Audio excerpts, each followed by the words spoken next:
Good evening, professor and classmates. I'm Melissa Torres, and here is my report on the Gapminder tool exercise. So, to do this analyze, I chose the GDP per capita as my x-axis. This is my economic variable. And then I chose primary school completion as the second variable to analyze in my y axis.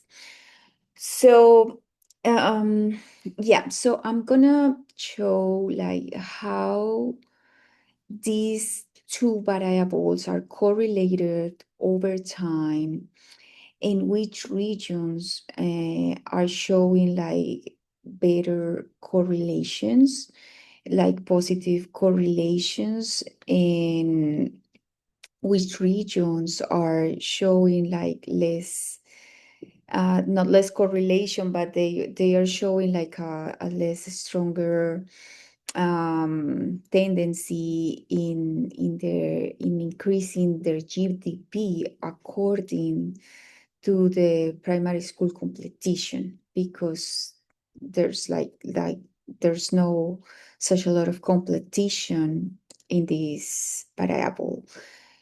Okay, so yeah, so let me show you. Then the size of the bubbles are gonna show the population, which, yeah, for some countries like China, India, the US, you will see like a very large bubble, a very big bubble, because those are like the most populated countries in the world. But the important thing is like where in the graph they are located, so we can see like the relationship between these two variables. So I'm gonna start by saying that the time framework, it is from 1996 to well, to 2023. So it's not the 50-year frame that professor asked for, because before 1996 there was no data like available for the countries. So the only country that they're showing here in 1996 is Guinea, and then in the late 90s we will see how the countries start to appear. And that's related to something that the UNESCO um, didn't start like to collect all of this data until the 90s. And then it's until late 90s that all countries start to share all of this data. So let's begin and see how it changed. So as you can see, in 1998, 1999, some countries already start to appear. And here we are going to see like a strong trend. And it is like the countries that are in red and green and yellow, those are Asian countries for the red. And these are for the Americas. They are in green. And in yellow, you'll see the European countries mostly. So these countries have like a really high primary school completion, above 80%. And so their GDP is also like strong and greater for those countries who has like a primary school completion higher. The Americas has like a very strong GDP, and over time we will see how it changed for Europe, and then like European countries will start to appear in the graph as well. While all of these all of these blue bubbles, those are from African countries, and you're going to see that these African countries are mostly below 60% in primary school completion. And so their GDP per capita is also very low, right? So, and that's the tendency, and it kind of stays like that over time. So let's keep looking during the time, and we'll see here is something interesting, and it's like in 2005, India start to appear, and over time they start to improve both their GDP per capita and their primary school completion. And then we start to see China. Here it is in 2010.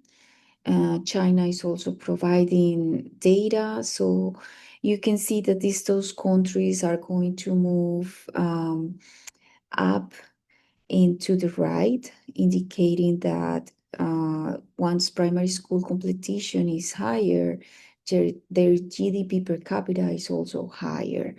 So let's see it. And yeah,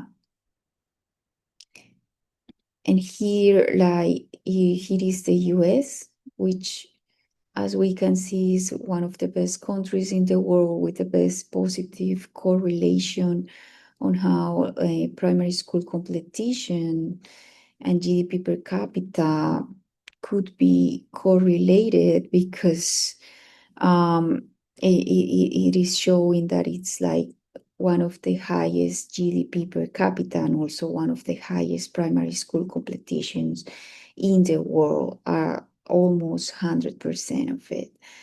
And here we can see that also European countries started to appear, and that's like the trend, right? Like all of these countries who are above 80%, they also have like the best GDPs per capita, especially European countries and the US.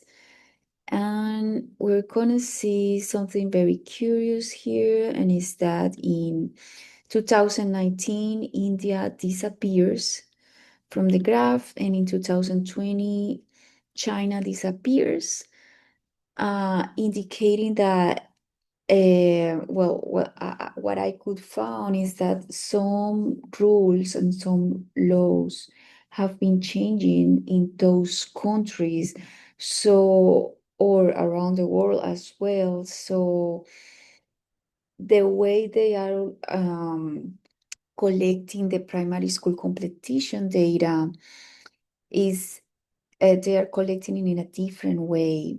So that's why they have these gaps, and they are not showing their data from these years. And as you can see, not only them disappear, also like a lot of European countries disappear.